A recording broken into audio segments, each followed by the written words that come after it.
Good Tuesday morning, and thanks for joining us from the Ohio AgNet, the voice you know with the news you trust studio, sponsored by BASF, where the performance of Veltima fungicide can take your best result even further. I'm Joe Everett. A quick calendar reminder, join us at the Marion County Fair tomorrow, thanks to Nature's premium liquid fertilizers since 1946. Well, the USDA's planted acres report shows that more corn and fewer soybeans, wheat, and cotton acres.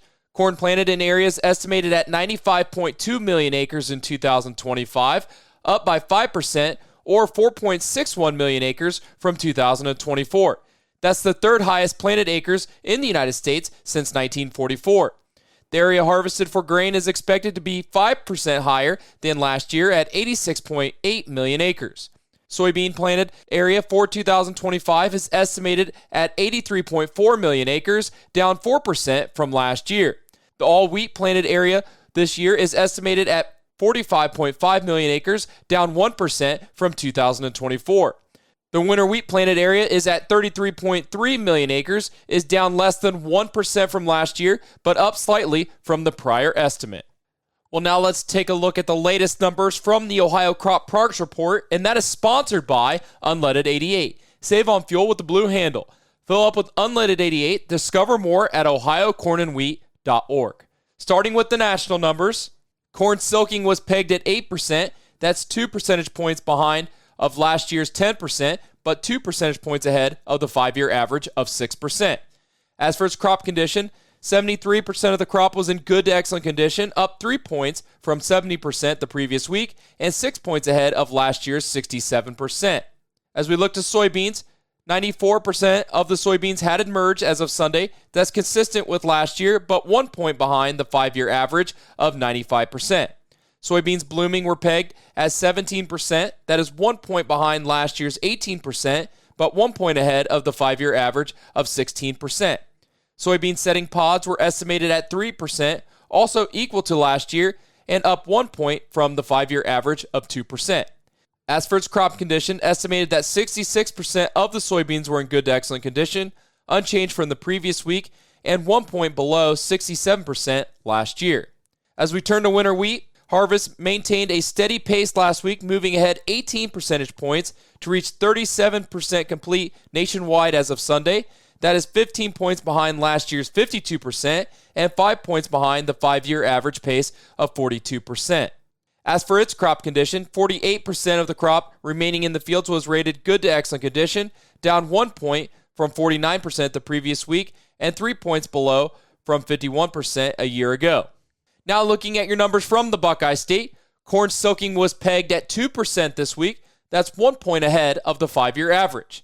As for the crop condition, 61% of the corn in Ohio was rated good to excellent condition. As we turn to soybeans, 93% of the soybeans had emerged as of Sunday. That is 3 points behind the 5-year average of 96%. As for soybeans blooming, they are rated at 5% this week. That's 3 points behind the 5-year average of 8%. As for their crop condition, 59% of the soybeans were rated in good to excellent condition. As we look to the winter wheat harvest progress, 14% was harvested as of Sunday. That is 4 points behind the 5-year average of 18%. Stay tuned. We'll be back with today's weather after this. If your summer road trip leads you to Ohio's farm country, be sure to share the road with Ohio's farmers. Farm machinery moves slowly, makes wide turns, and needs extra space to avoid obstacles like mailboxes and guardrails. Let's all be mindful and make sure everyone gets home safe and sound this year. This message brought to you by the Ohio AgNet, OSU Extension Ag Safety and Health Team, and this station. You're tuning in on the Ohio AgNet. Today's weather brought to us by Seat Consultants. Simply better performance online at seatconsultants.com. Here's the forecast. Couple of lingering showers here this morning into midday in far south and southeastern Ohio, but the rest of us are looking pretty nice for your Tuesday. I'm Chief Meteorologist Ryan Martin with a look at your Ohio Ag weather update. Here's what's going on. We had that frontal boundary, that weather system finally kick out yesterday to the east. A few lingering showers this morning into midday in the south central and southeastern parts of Ohio. They're generally light and they'll be gone relatively quickly. Everybody else is feeling already this morning lower dew points, lower relative humidity values, and pleasant temperatures. The entire state feels that through this afternoon and evening. We keep the low dew points, low humidity, and pleasant temperatures tomorrow. Starting to see temperatures climb on Thursday, but not necessarily our humidity. By the time we get to Friday, July 4th, it is going to be warmer and more humid everywhere. We're going to continue that warm and humid weekend right on through Saturday, and I don't think we see major precipitation over the holiday weekend. If I have to leave the door open for a little bit of a thunderstorm threat, it will be Sunday morning to midday and mostly in northwest Ohio. If we don't see it there, we're not going to see it anywhere else. The heat and humidity continue to hold into next week. Monday is dry. Tuesday is where we start to see pop-up heat-based thunderstorms in the afternoon and evening. We'll see that same story Wednesday and Thursday of next week. And temperatures ease then to finish the week going into the weekend of the 13th and 14th. We should be slightly below normal on temperatures with lower humidity, and that pleasant weather condition setup goes all the way into the following week at least to start. I'm meteorologist Ryan Martin. Hey, thanks, Ryan.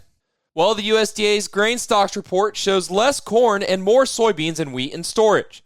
Corn stocks in all positions on June 1st, 2025 totaled 4.64 billion bushels, down 7% from last year. Of the total, 2.56 billion are on farms, 16% lower than in 2024. Off-farm stocks at 2.09 billion are up 6% from last year. Soybeans stored in all positions on June 1st were at 1.01 billion bushels, 4% above 2024. On-farm stocks were at 412 million bushels, 12% lower than last year. Off-farm stocks at 596 million bushels are up 18% from 2024. Old crop all wheat stored in all positions totaled 851 million bushels, up 22% from last year. On-farm stocks were estimated at 184 million bushels, up 32% from last year.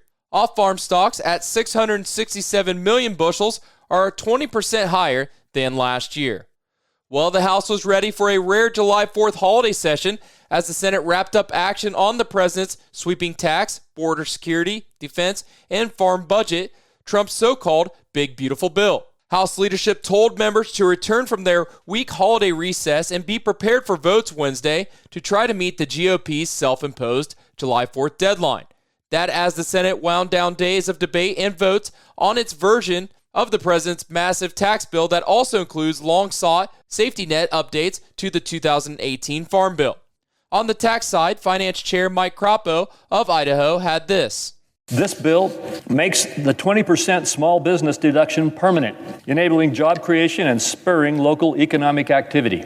Restores and makes permanent full expensing for new capital investments, like machinery and equipment, boosting domestic production.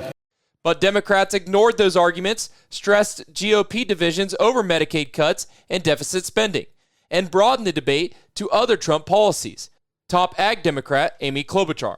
The Trump tariffs, they don't have markets now that they had markets before. The cuts to the international food assistance that we were always so proud of in this country, that was other organizations buying American farmers' food. The input costs, what's happening with avian flu and other things, and now you add this. But Democrats offered no alternatives to avert big tax hikes if the 2017 Trump tax cuts aren't extended, or to replace new ones like no tax on tips, overtime, and bigger tax breaks for seniors. Texas Republican John Cornyn. Our Democratic colleagues have offered zero alternative. Do they want a multi-trillion-dollar tax increase on the American people? That includes halving the standard deduction, the child tax credit, and the estate tax exemption. Democrats hammered that the bill would cut Medicaid and snap to millions and balloon deficits, all to give tax breaks to billionaires. Well, the summer E15 waiver will save billions of dollars. Growth Energy says Americans will potentially save over $10 billion in fuel costs this summer thanks to the emergency waiver issued this year by the Environmental Protection Agency. The waiver allowed for the continued sale of E15 throughout the summer. An analyst from Growth Energy says if American drivers choose E15 instead of the standard E10 this summer, they could collectively save more than $10.1 billion. Access to E15 is a win for American drivers and for the American energy dominance, said Growth Energy CEO Emily Skor. This summer, up to $10.1 billion is money that could go back into the pockets of working families, and we should never put those savings on hold. Now that the waiver is in place, Growth Energy is pushing for Congress to make unrestricted access to E15 available year-round. Those savings will deliver relief for working families while creating jobs and economic growth. While staying on the topic of corn, the United States is the world's largest producer and exporter of corn. Corn farmers are bolstering the U.S. economy and building strong communities. That's according to a new study released by the National Corn Growers Association. Corn grower leaders say that they could make an even bigger contribution to the U.S. economy through increased sales of ethanol and the cultivation of new foreign markets. The study says the contribution of corn farming and its upstream linkages extend across 506 different industry sectors in all 50 states, generating an estimated $123 billion in total economic output in 2024. Stay tuned. We'll be back with the grain analysis and your overnight markets after this. Attention construction pros. Purple Wave Auction brings quality equipment to your fingertips. Join our bi-weekly online auctions featuring dozers, excavators, loaders, and more.